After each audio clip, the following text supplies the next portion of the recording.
एक शख्स ने हुजूर अलैहिस्सलाम के जाहिरी दौर में मर्द ने मेहंदी लगा ली थी, मेहंदी लगा ली थी जीनत के लिए हाथ में। आका अलैहिस्सलाम रहमतुल लिल आलमीन है, शहर बदर करवा दिया था उसको। बेशुमार निकाह पढ़ाते वक्त दूल्हों के हाथ में मेहंदी देख रहे, कौन मना करे। दुल्हन की तरफ से सोने की अंगूठी आती, काजी साहब शौक से पिना रहे, 500 पे ईमान बेच रहे हो, 1000-1500 पे ईमान का सौदा करने मस्जिद में बैठे हो। तुफ है, अल्लाह रज़्ज़ाक़ है, रज़्ज़ाक़। सेठ साहब का मुंह देखकर गुस्ताख रसूल का जनाजा पढ़ा रहे हो, कुछ तो ख्याल करो। अल्लाह को मुंह दिखाना, अल्लाह को मुंह दिखाना। मस्जिद के अंदर आ जाए बारात, खुश अकीदा की हो, बद अकीदा की हो, मुहिब की हो, गुस्ताख की हो, 1500-2000 पता नहीं कितना मिलता है, खुदा जाने। सबको पढ़ा रहे, जनाजा भी पढ़ाए जा रहे हैं, बदअकीदों का और निकाह भी पढ़ाए, कोई फिक्र नहीं। गुस्ताख के निकाह का बंधन आप बांधने जाएंगे, मियां आपका टूट सकता है। तीतर बटेरे सब एक करो, अकबर के दीन इलाही की तजदीद करो, और रिंद के रिंद रहे हाथ से जन्नत नबी। अल्लाह रसूल ने जिस चीज को नापसंद किया, अकेले रह जाओ लेकिन हक पर रहो। हजरत इमाम अली मकाम के बारे में बहुत अच्छे 2 मिसरे किसी ने कहे, जब भी कभी ज़मीर का सौदा हो दोस्तों, कायम रहो हुसैन के इनकार की तरह, चाहे फिर 72 रहे। लेकिन हमने तो 2 कानून बना दे, गरीबों के लिए अलग है, मालदारों के लिए। गरीब अगर कहका मार के हंस दे तो बेचारा डांटा जाता है ना, और अमीर जिना करते ही पकड़ाया गया तो कहा नहीं वो तो उधर घूमने चले गए। ये सूरत है। सूरतें बदल जाती है मौत के बाद, सूरतें पहचान में नहीं आती। अल्लाह ने जिस मनसब पर रखा है हक बात कर, जब तक हक नहीं बोलोगे हक तक नहीं पहुंच सकते। बस इतना है कि हक बोलने का लहजा अच्छा, लहजा अच्छा हो। मेरे मुर्शिद हुजूर गौस पाक जब कहते थे, बगदाद में सब लाई लपेटी चापलूसी चलती थी, जब गौस पाक आए तो वक्त के खलीफा कहते थे, ओ मुल्हिद सीधे रहे वरना मैं कातिल हूं, अगर तूने अल्लाह की शरीयत को नाफिज नहीं किया बगदाद में तो मैं तुझे भी कत्ल कर दूंगा। हिम्मत नहीं होती थी कुछ भी, फरमाते थे मैं जमीन पलट दूंगा। और जब खिताब करते थे तो लोगों से कहते, ओ हराम खोरो, हराम खाने वालों, दिन भर हलाल रोजी से रुके रहते हो रोजे में और इफ्तार हराम से करते हो, खून से करते हो। ये लहजा था गौस पाक का। और फरमाते थे कि मैं इसी लहजे में बोलता हूं क्योंकि मेरी परवरिश इसी लहजे में हुई। लेकिन चूंकि वो गौस पाक थे, अब किसी को ये लहजा जेब नहीं देता। उसके लिए वो भी तो होना चाहिए ना कि कभी जिंदगी में झूठ नहीं बोला और कभी हराम नहीं खाया। 40 दिनार पहले दिन लुटा दिए सिर्फ सच की खातिर।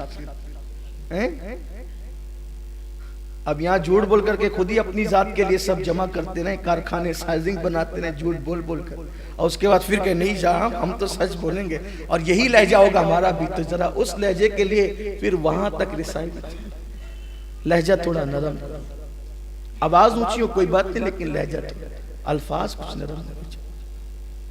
तो अल्लाह रसूल ने जिस चीज को नापसंद किया उसको नापसंद। देखो सारे झगड़े किसी की जात के किसी की जात से हो सकते हैं, लेकिन मसलक का इख्तिलाफ खालिस रसूलुल्लाह की जात को लेकर,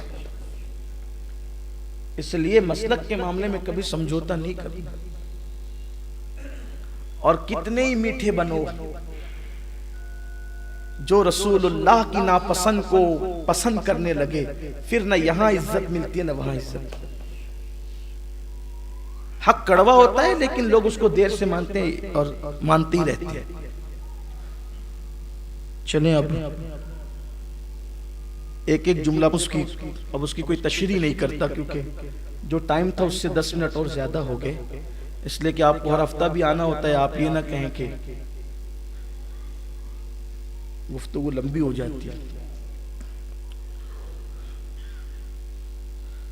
पूछा कि या रसूल अल्लाह, अल्लाह की नाराजगी से बचना चाहता हूं, अमान चाहता हूं अल्लाह की नाराजगी से। फरमाया किसी पर अपनी जात के लिए गुस्सा मत करना। अगर तू अपनी जात के लिए गुस्सा छोड़ दे तो अल्लाह तुझ पे नाराज नहीं होगा फिर कभी। अल्लाह ने हजरत इब्राहिम अलैहिस्सलाम से कहा, इब्राहिम मैंने तुझे खलील क्यों बनाया पता है? बहुत सारी वजूहात में से एक वजह यह है कि तू कभी बगैर मेहमान के खाना नहीं खाता और अपनी जात के लिए कभी गुस्से में नहीं आता। जात के लिए गुस्सा नहीं, गुस्सा अगर होगा अल हुब्बु फिल्लाह वल बुग़्ज़ु फिल्लाह, मोहब्बत अल्लाह के लिए, दुश्मनी भी अल्लाह के लिए। गुस्सा अल्लाह के लिए, अपनी जात के लिए नहीं। लोगों को जात के लिए गुस्सा आता है, अल्लाह के लिए नहीं आता। हैरत मुझे इस बात पे होती है कि हम लोगों को ज्यादातर मसलक की बात से मना करने वाले या मालदार लोग हैं या सियासी लोग हैं। मत बोला करो मौलाना कुछ, मसलक की बात मत बोले, बुराई हो जाती है। और जब यही सब लोग इलेक्शन लड़ते हैं तो तहतुस सरा से निकाल के लाते हैं एक दूसरे के बारे में, तो उस वक्त तो आपको बुराई नहीं लगती। इलेक्शन में हराने के लिए अगर आप किसी की बुराई करें तो वो फिर बड़ी इबादत हो गई। और अगर हम ईमान बचाने के लिए किसी की बुराई बयान कर दे, अगर नहीं ये बुराई नहीं, वो आपको ज़ेबा नहीं देता। अगर चोर को चोर ना कहें तो फिर क्या कहें? पत्थर को पत्थर ना कहें तो क्या कहें? डाकू को डाकू ना कहें तो फिर क्या कहें? मर्द को मर्द ना कहें, औरत को औरत ना कहें तो फिर क्या कहें?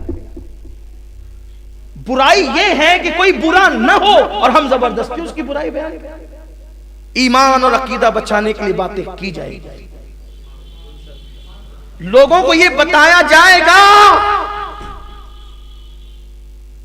कि जिसने रसूलुल्लाह की बेअदबी की, जो हुजूर के बारे में खुश अकीदा नहीं है, उसको समधी बनाना हराम है।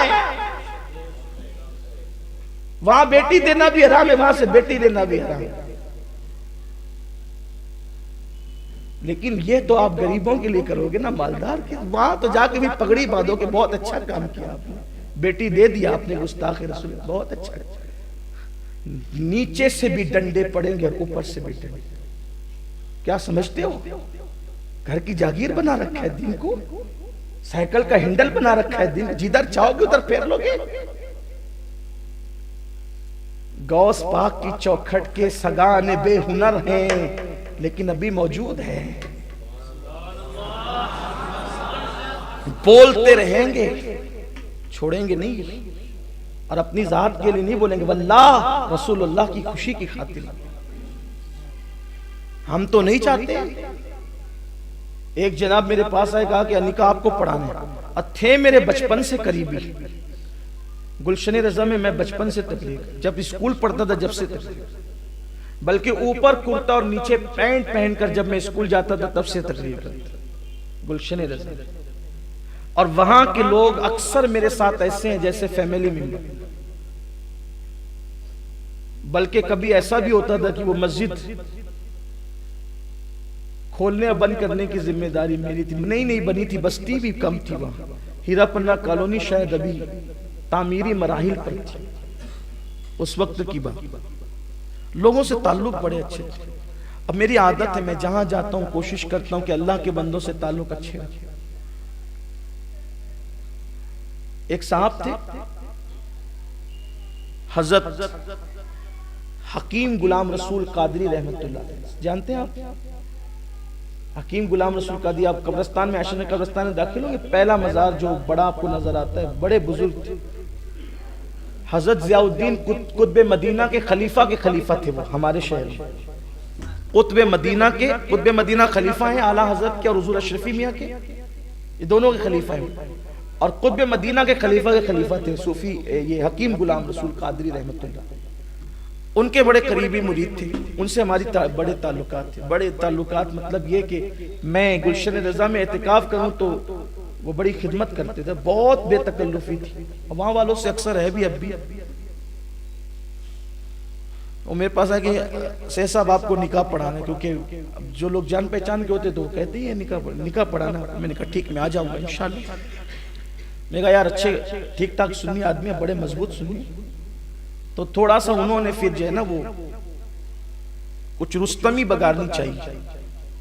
कहा कि माशाअल्लाह आपको तो झंडा गाड़ना है चल के। कौन सा झंडा गाड़ना? बोले कि उधर से ला रहा हूं लड़की, और अपने ला करके अपने बना लेंगे।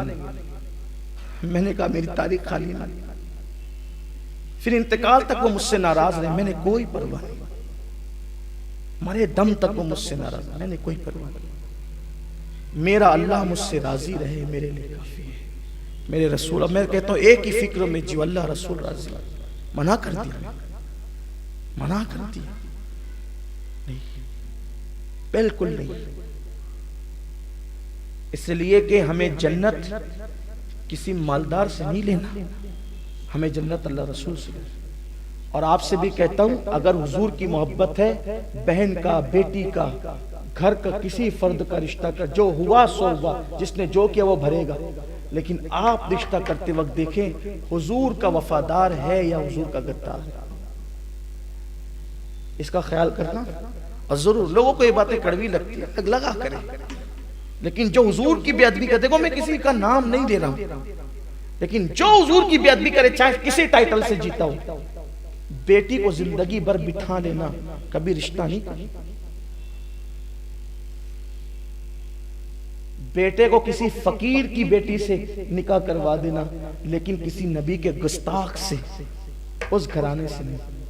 फिर लोग शोशे गोशे निकालते, नहीं ना सैयद साहब, वो उसका बाप ऐसा है ना, वो लड़की नहीं है ऐसी, वो उसने गुस्ताखी नहीं की। ठीक है, उसको ले आएगा, जब बच्चा पैदा होगा तो तेरा पोता गुस्ताख रसूल को नाना कहेगा कि नहीं कहेगा? नबी के गद्दार को मामू कहेगा कि नहीं कहेगा? वो मरेगा तो नाना को कि जनाजे में जाएगा कि नहीं जाएगा? उसके ईमान का तो सोच। अपनी नस्ल को अनफुसकुम व अहलीकुम नारा का मतलब सिर्फ ये नहीं है कि अपनी नस्लों को गाने सुनने से बचाओ। जहां गानों से बचाते हो अपनी नस्लों को, नबी के गुस्ताखों से भी बचाओ ना। बल्कि ये बात कह दूं, माज़ अल्लाह को इसका मफ़हूम मुखालिफ मुराद न ले, अगर कोई गाना सुन रहा है, गुनाह है, बहुत बड़ा गुनाह, शीशा पिघला कर डाला जाएगा, लेकिन उसकी माफी की उम्मीद है, उस गुनाह की माफी की उम्मीद है। लेकिन ये जो गुस्ताख रसूल के साथ सांसबाज रिश्तेदारियां और उनका जनाजा और उनका निकाह है, तो इसकी माफी की कोई उम्मीद नहीं है, क्योंकि ये रास्ते कुफ्र तक ले जाते हैं। और एक बात आपको बताऊं, लोग हमें ये भी मशवरा देते, अरे मौलाना जब हुजूर ने माफ कर दिया अपने दुश्मनों को, आप अभी तक क्या लेकर बैठे हो? आप तो मसला समझे ही नहीं जनाब। अगर हुजूर अलैहिस्सलाम की किसी ने तौहीन की, बेअदबी की, हुजूर पे पत्थर बरसाए, हुजूर ने माफ कर दिया, तो चूंकि वो हुजूर का हक था। भाई किसी ने हुजूर को तकलीफ पहुंचाई, हुजूर माफ कर दे, हुजूर के हाथ में हक है। लेकिन कोई हुजूर को गाली दे, अब मैं उसको माफ करूं? हुजूर का हक मैं कैसे माफ कर सकता हूं, जबकि अल्लाह का फरमान है। मैं तो अल्लाह का बंदा, हुजूर का गुलाम हूं। अल्लाह का फरमान है, अल्लाह का, कि अगर किसी ने किसी बंदे को अजियत पहुंचाई, तो जब तक वो बंदा माफ नहीं करेगा, अल्लाह भी माफ नहीं करेगा। हुजूर का हक हम माफ करने चले, ये नहीं हो सकता। इसलिए नमाज रोजे के साथ इस पर नजर रखो। मैं तकरीबन 4, 6, 8, 10 हफ्ते के बाद, महीने 2 महीने के बाद इसको मैं आपके सामने दोहराता हूं कि ये मत समझना कि सिर्फ नमाज रोजे से जन्नत मिल जाएगी। याद रखना, जब तक के नबी के दुश्मनों से, हज़रत मुजद्दिद अल-फसानी का कौल है, तवल्ला बेतबर्रा नेस्त मुमकिन, मोहब्बत नफरत के बगैर मुकम्मल नहीं हो सकती। इसलिए अल्लाह के लिए इसका ख्याल करना, वरना फिर आप जाने आपका, हम तो अपनी मर्जी, अब तो जिम्मेदारी पूरी कर चले। चलिए इख्तिताम कर दिया अब इसका। तो फरमाया किसी पे अपनी जात के लिए गुस्सा नहीं करना, अल्लाह की अमान पाओ। हाँ, गुस्सा अल्लाह के लिए तो बड़ा मकबूल है। फारूक आजम बार बार आते थे अल्लाह के लिए गुस्से। हाँ, सिद्दीक अकबर इतने नरम दिल आदमी थे, लेकिन अल्लाह का मामला आता तो गुस्से में आते। एक को तो ऐसी बोली कि बुखारी में उसका लफ्जी तर्जुमा आज तक न किया जा सका। और अगर मैं वो बोल दूं जो उन्होंने बोली, हालांकि साहबा का इमाम, उठ के भाग जाओ जो उन्होंने बोली, और पता चले कि क्या गुस्सा आया होगा सिद्दीक अकबर को कि ऐसी बोली कि अब वो बोली भी कोई बोलने के लिए 50 बार सोचता है क्या बोला। वो देख लेना बुखारी शरीफ में जाके बता देंगे आपको। जरा वहां जाके पढ़ लेना, तब पता चलता है कि नबी के लिए गुस्सा करने वालों। एक मर्तबा तो थर थराते हुए हुजूर के पास आए, आस्तीन चढ़ी हुई थी। हुजूर ने कहा ये क्या है? कहा हुजूर वो मेरा बाप है ना, उसको मार के अबू कुहाफा को, उसके मुंह पे मारा, वो गिर गया। और अब इसलिए आया कि उसने आपके खिलाफ जुमले कहे, तो इजाजत दिया तो उसको कत्ल कर दूं, या फिर आप दुआ करें कि वो भी आपसे मोहब्बत करने लगे। तो हुजूर तो कहाँ नफरत की बात करते। कहा जा अल्लाह उसको भी मोहब्बत की तौफीक दे। अल्लाह ने उनके वालिद को ईमान की दौलत अता की। इसीलिए सिद्दीक अकबर के वालिद भी सहाबी, सिद्दीक अकबर भी सहाबी, सिद्दीक अकबर के बेटे भी सहाबी, सिद्दीक अकबर के पोते और नवासे भी सहाबी, सिद्दीक अकबर की 4 पुश्त सहाबी। अल्लाह के लिए गुस्सा जात के लिए नहीं करें। फिर अर्ज किया दुआओं की कबूलियत चाहता हूं कि दुआ मेरी हर दुआ कबूल हो। फरमाया हराम से बचो, तुम्हारी हर दुआ कबूल होगी। हलाल खाओ, हलाल रोजी खाओ। फिर अर्ज किया चाहता हूं कि अल्लाह मुझे लोगों के सामने रुसवा ना करे। अल्लाह के सामने अल्लाह अज़्ज़ व जल मुझे लोगों के सामने कभी रुसवा और जलील ना करे। फरमाया अपनी शर्मगाह की हिफाजत कर, लोगों के सामने तो कभी रुसवा नहीं होगा। फिर अर्ज किया चाहता हूं कि अल्लाह मेरी पर्दापोशी करे। सरकार ने फरमाया तू अल्लाह के बंदों के ऐबों को छुपा, अल्लाह तेरे ऐबों को छुपाएगा। बहुत तेजी से चलने खत्म करने के लिए। फिर अर्ज करते हैं या रसूल अल्लाह सल्लल्लाहु अलैहि वसल्लम, कौन सी चीज गुनाहों को मिटा सकती है? कौन सी चीज गुनाहों को मिटा सकती है? तो आका ने फरमाया आंसू, अल्लाह के खौफ से निकलने वाले आंसू, आजिजी और बीमारी। ये 3 चीजें ऐसी है जो इंसान के गुनाहों को मिटा देती है। फिर अर्ज किया या रसूल अल्लाह कौन सी नेकी अल्लाह के नजदीक सबसे अफजल है? कौन सी नेकी अल्लाह के नजदीक सबसे अफजल है? आका फरमाते हैं अच्छे अखलाक, तवाज़ो यानी इनकिसारी और मुसीबतों पे सब्र करना और अल्लाह की रजा में राजी रहना, ये चीजें अल्लाह के नजदीक सबसे अफजल चीज है। यानी अच्छे अखलाक से पेश आओ, आजिजी करो, इनकिसारी करो, तवाज़ो से पेश आओ, मुसीबतों पे सब्र करो, तकदीर पे राजी रहो। फिर अर्ज़ किया या रसूल अल्लाह सबसे बड़ी बुराई क्या है? सबसे बड़ी बुराई क्या है? और कौन सी बुराई अल्लाह अज़्ज़ व जल के नजदीक सबसे बड़ी बुराई है? तो आका फरमाते हैं बुरे अखलाक और बखीली करना ये अल्लाह के नजदीक सबसे बड़ी बुराई है। यानी बद अखलाकी करना और जो है वो बकील हो जाना, कंजूस हो जाना, ये सबसे बड़ी बुराई अल्लाह के नजदीक। फिर अर्ज़ किया आका अल्लाह के गजब को कौन सी चीज ठंडा कर देती है? तो आका फरमाते हैं चुपके चुपके सदका करना, दाएं हाथ से दे के बाएं हाथ को खबर ना हो, ये ऐसी चीज है जो अल्लाह के गजब को ठंडा कर देती है। अर्ज़ की या रसूल अल्लाह कौन सी चीज दोज़ख की आग को बुझा देगी? ऐसा अमल बताएं जो दोज़ख की आग को बुझा दे। आका फरमाते हैं रोजे रखा करो, रोजा दोज़ख की आग को बुझा देगा। वो सहाबी ने ये सब सुना और सुनने के बाद कहते हैं या रसूल अल्लाह अब मैं इसी पर अमल करूंगा, यानी अब इन सब चीजों पे अमल करूंगा। अब जो इस पे अमल करे फिर उसे जन्नत की बशारत दे दी गई। अल्लाह ताला हम सबको तौफीक अता फरमाए। मैं यकीनन इस हदीस के साथ इंसाफ नहीं कर सका, वक्त का ख्याल था, तीसरी महफिल थी और आइंदा हफ्ते से नया उन्वान भी शुरू करना था, इसलिए मैंने एक एक इबारत पढ़ के गुफ्तगू को मुकम्मल कर दिया। अल्लाह से दुआ है अल्लाह हम सबको तौफीक अता फरमाए, दीन और सुन्नियत पे कायम रखें, गुफ्तगू के दरमियान कोई गलती हो तो अल्लाह माफ़ फरमाए। वमा अलैना इल्लल बलाग। अस्सलाम वालेकुम। रिसालत के परवानों हर सनीचर को बाद नमाज इशा सुन्नी दावत इस्लामी के आलमी मरकज इस्माइल हबीब मस्जिद में सुन्नी इज्तिमा होता है। आप हजरात पाबंदी के साथ इसमें शिरकत फरमाएं। सुन्नी दावत इस्लामी की वेबसाइट sunnidawatislamI.net पर विजिट करें और बहुत सारी दीनी मालूमात हासिल करें।